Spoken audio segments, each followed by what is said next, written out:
welcome to my weekly video blog for this week. It's going to be quite a short blog because there's frankly not a lot to say. I am in desperate need of a holiday. The good news is I only have one more working week and then I will have my holiday. Yes, my autumn holiday is happening a little earlier than usual this year, and it's the last 2 weeks in September, so we have one more working week to go.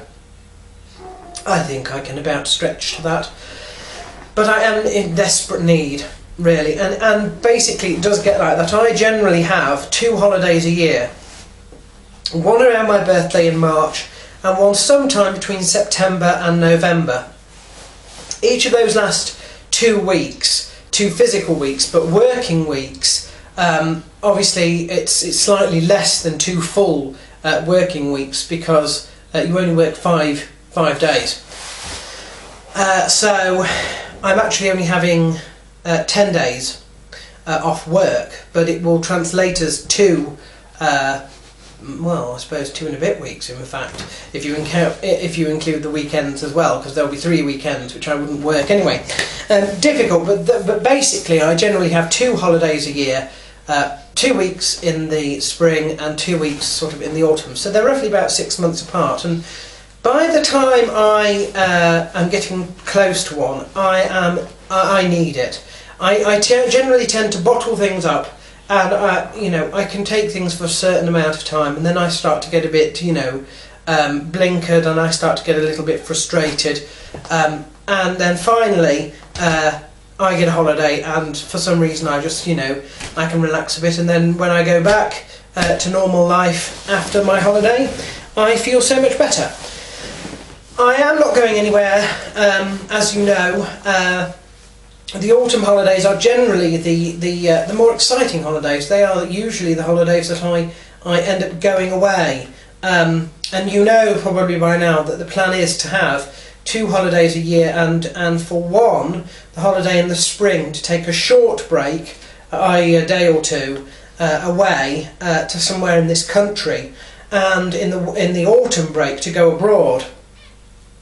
Obviously the funds have just started this year with the move, and if you will recall, this year the idea was in fact to do a trip to the US, our 3rd American Dreams tour in the February.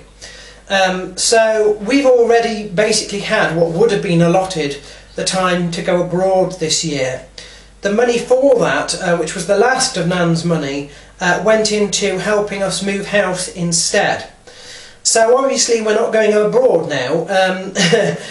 We didn't go abroad then, and we're not going abroad now at all this year. The house move has been financially the akin, I suppose, to going abroad. So the next trip that I manage to take abroad will probably be about this time next year. So I'm not going anywhere. But don't let that worry you. I'm sure there'll still be fun to do because we still have the back garden to sort out. This year has been the year of the garden, and just this weekend in fact I have done more on that.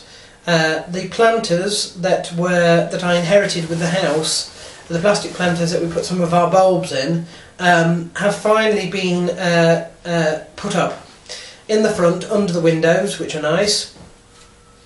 And I have also unveiled the door plaque on the wall that was commissioned and made by my Nan.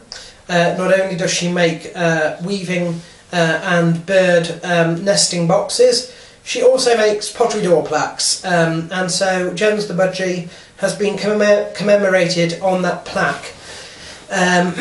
So I feel quite good about that, really. The only other thing I'd say is that I think that we should bear in mind that how everybody across the whole board should remember that you are only ever minutes away from catastrophe. That sounds, I know, quite negative, but the truth is that we live our lives as if the status quo that we are living, under at the time will continue uninterrupted forever. And what we forget is that actually the temporal realm that we live in doesn't really do constants at all. It's the only thing it does constantly is change. And you know, you ought to be grateful and not take for granted some of the things that you think will last forever, and some of the things you think will never change. Our family this week has had a little bit of a shock, and whilst I'm not going to go into exactly what that shock is, there are going to be ramifications that will probably change all of our lives. And what I have got from that is that you must always cherish what you have with people, because there may be situations where they're not around for a start.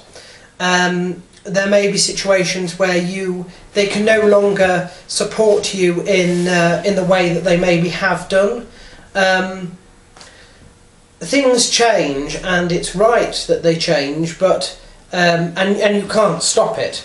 But I think if you try and make the most of what you have with people, whether it be, you know, somebody that you meet for lunch, I don't know, once a week, but you meet them every week, you ought to make the most of that, because eventually you may find that they can no longer meet you for one lunchtime a week, and you lose that, and if you've taken that for granted, it'll only be when you're having lunch on your own that day that you realise. I know that is a silly thing to say, but when you get into a situation where there are factors beyond your control that conspire against you, so to speak, and you have to muddle through as best you can, you start to realise that you have taken a lot of things for granted, and perhaps you shouldn't. And perhaps that's a lesson for us all there, a serious lesson, I think, because I think it's even one of those things that people say a lot, isn't it? You shouldn't take things for granted. Yes, but I think seriously you shouldn't, because eventually there may come a point in time when something you have relied upon isn't there anymore, and you then have to fend for yourself.